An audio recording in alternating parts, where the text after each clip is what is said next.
आज मोदी सरकार की कैबिनेट बैठक में अहम फैसले लिए गए। बैठक के बाद केंद्रीय सूचना प्रसारण मंत्री अनुराग ठाकुर ने बताया कि सरकार सहकारी समितियों को मजबूत करेगी।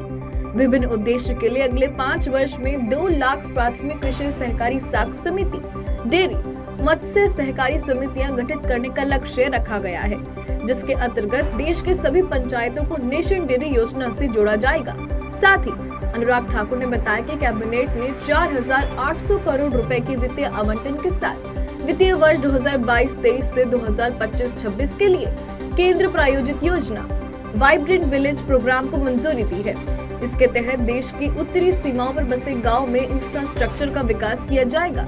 इसके साथ ही कैबिनेट ने सिनकुलना टनल के निर्माण को भी मंजूरी दी है, जिससे लद्दाख के लिए ऑल वेदर रोड कनेक्टिविटी मिल जाएगी। इसकी लंबाई 4.8 किलोमीटर होगी और 1600 करोड़ का खर्चा होगा। इससे सैन्य बलों की जमीनी मूवमेंट भी बढ़ेगी। रक्षा मंत्री राजनाथ सिंह ने आज बेंगलुरु में डिफेंस इंडिया स्टार्टअप चैलेंज के 9वें संस्करण को लॉन्च किया। सिंह ने वार्षिक रक्षा नवाचार कार्यक्रम मंथन 2023 का भी उद्घाटन किया। इस दौरान रक्षा मंत्री ने innovation for defence excellence startup की जमकर तारीफ की और बताया कि रक्षा मंत्रालय ने innovation for defence excellence startup और लघु, कुटीर एवं मध्यम उपक्रम यानी MSMEs से खरीद के लिए एक सरल और फास्ट ट्रैक प्रक्रिया को भी मंजूरी दे दी है। बता दें कि डिफेंस इंडिया स्टार्टअप चैलेंज को पहली बार 2018 में डिफेंस इनोवेशन ऑर्गेनाइजेशन द्वारा रक्षा उत्पादन विभाग, रक्षा मंत्रालय और अटल इनोवेशन मिशन नीति आयोग के सहयोग से लॉन्च किया गया था। बीजेपी अध्यक्ष JP नड्डा ने मेघालय के लिए पार्टी का चुनावी घोषणा पत्र जारी कर दिया है। बीजेपी के इस घोषणा पत्र में लड़कियों को स्नातक तक फ्री शिक्षा, विधवा महिलाओं को सालाना 24,000 रुपए देने का ऐलान किया गया है। इस मौके पर JP नड्डा ने कहा कि मेघालय संस्कृति और परंपराओं से समृद्ध राज्य है।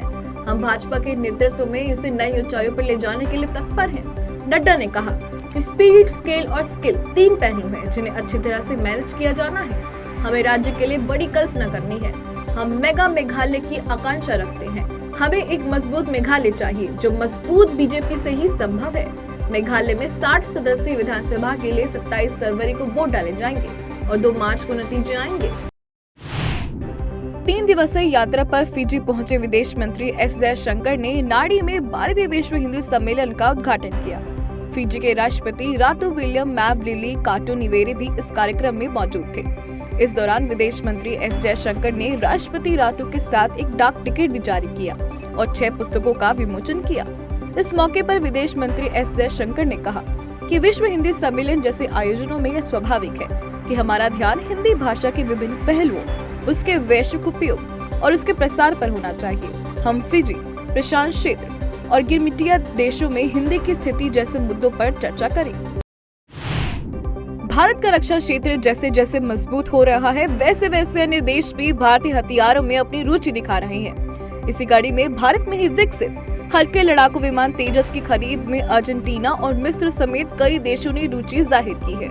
हिंदुस्तान एरोनॉटिक्स लिमिटेड यानी HAL के अध्यक्ष CB अनंत कृष्णन ने कहा कि भारत तेजस विमानों की संभावित आपूर्ति के लिए अर्जेंटीना और मिस्र दोनों से बातचीत कर रहा है। उन्होंने कहा कि मिस्र को 20 विमानों की जरूरत है, जबकि अर्जेंटीना ने 15 लड़ाकू विमान खरीदने में दिलचस्पी दिखाई है। बता दें कि तेजस विमान में दिलचस्पी दिखाने वाले देशों में अमेरिका, ऑस्ट्रेलिया, इंडोनेशिया, मलेशिया और फिलीपीन भी शामिल हैं।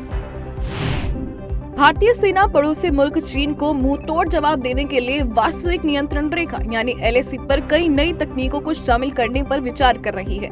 नई तकनीकों में निगरानी के लिए ड्रोन, सॉफ्ट और हार्ड किलिंग के लिए काउंटर ड्रोन के साथ कई नई टेक्नोलॉजियां शामिल हैं, जिसे लेकर सेना प्रमुख जनरल मनोज पांडे ने बेंगलुरु में चल रहे एरो इंडिया शो में मीडिया से बात करते हुए कहा कि LAC पर अपनी सुरक्षा मजबूत करने के लिए कई नई तकनीकों के इस्तेमाल पर विचार कर रहा है।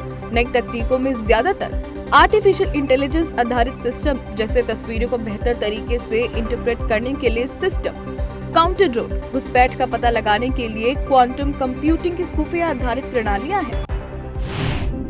कनाडा में एक बार फिर एक हिंदू मंदिर को निशाना बनाया गया है। इस बार मिसिसॉग स्थित राम मंदिर की दीवारों पर भारत विरोधी नारे लिखने का मामला सामने आया है। मामला संज्ञान में आने पर टोरंटो स्थित भारतीय दूतावास ने इसकी निंदा की है।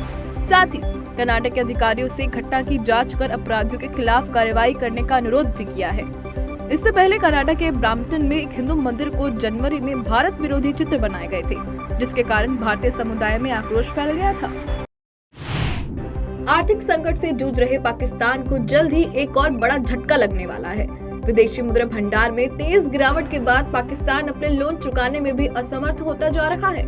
इस बीच न्यूयॉर्क स्थित वैश्विक रेटिंग एजेंसी फिच ने चेतावनी दी है कि अगर हालात नहीं सुधरे तो पाकिस्तान जल्द ही लोन डिफॉल्टर बन सकता है। फिच ने कहा कि लोन डिफॉल्ट एक वास्तविक संभावना है। फिच ने पाकिस्तान की दीर्घकालिक विदेशी मुद्रा जारीकर्ता डिफॉल्ट रेटिंग को CCC+ से घटाकर CCC- कर दिया। इसका मतलब यह है कि उसके तरलता और नीतिगत जोखिमों में और गिरावट आएगी। वहीं पाकिस्तान के केंद्रीय बैंक के अनुसार 3 फरवरी को पाकिस्तान का विदेशी मुद्रा भंडार लगभग 2.9 बिलियन अमेरिकी डॉलर था, जो 3 सप्ताह के आयात के लिए भी काफी नहीं था। संयुक्त राष्ट्र की रिपोर्ट में कहा गया है कि अफगानिस्तान मध्य और दक्षिण एशिया के लिए आतंकवादी खतरे का प्रमुख स्रोत बना हुआ है, जिसमें ISI, अल-कायदा और तहरीक-ए-तालिबान पाकिस्तान जैसे समूह देश में पूरी आजादी के साथ गतिविधियों को चला रहे हैं।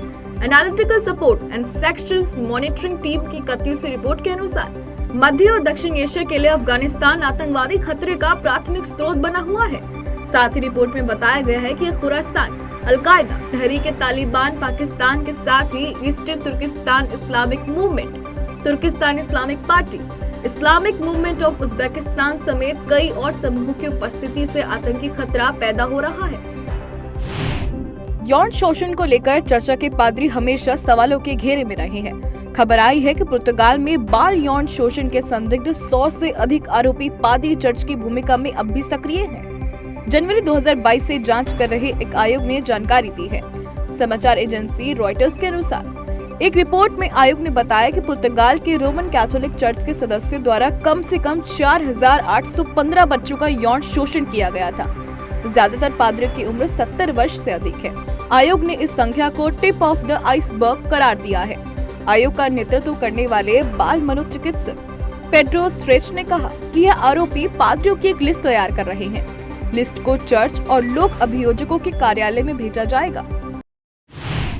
पंजाब के अजनाला से शिरोमणि अकाली दल के पूर्व विधायक अमरपाल सिंह बोनी अजनाला 2 अन्य नेताओं के साथ बीजेपी में शामिल हो गए।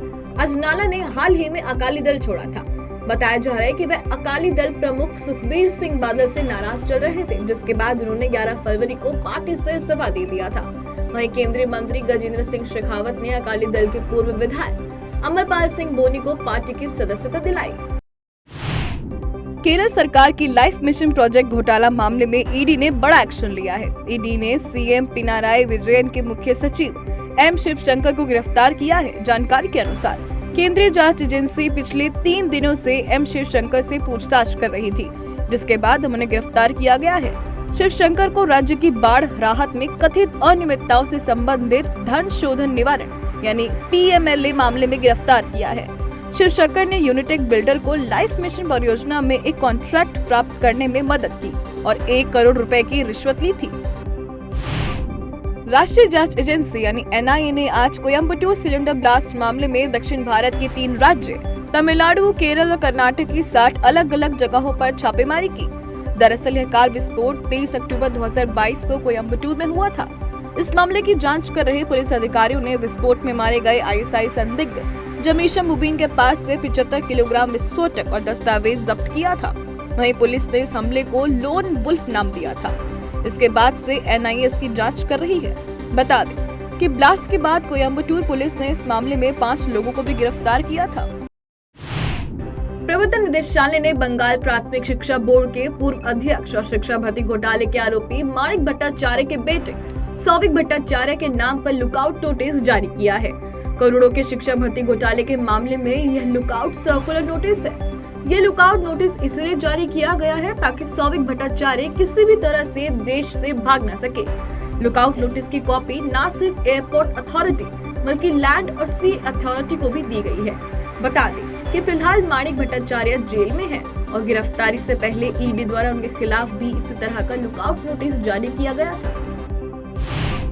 भारतीय कृषि मंत्रालय ने फसलों को लेकर दूसरा अग्रिम अनुमान जारी किया है, जिसके अनुसार मानसून की अच्छी बारिश और रबी सीजन के बेहतर मौसम से चालू फसल वर्ष 2022 से 23 में खाद्यान्न की बम्पर पैदावार का अनुमान है। इस बार 32.36 करोड़ टन कुल खाद्यान्न की पैदावार होगी, जो पिछले वर्ष के 31.56 करोड़ टन के मुकाबले 80 लाख टन अधिक होगा। रबी सीजन के मुख्य फसल गेहूं की 11.22 करोड़ टन की रिकॉर्ड पैदावार का अनुमान है। तो वहीं कृषि मंत्री नरेंद्र तोमर ने फसलों की बम्पर पैदावार का श्रेय किसानों व वैज्ञानिकों की मेहनत और सरकार की नीतियों को दिया है। देश में डीमैट खातों की संख्या जनवरी में बढ़कर 11 करोड़ पर पहुंच गई है। सालाना आधार पर यह 31% की वृद्धि है।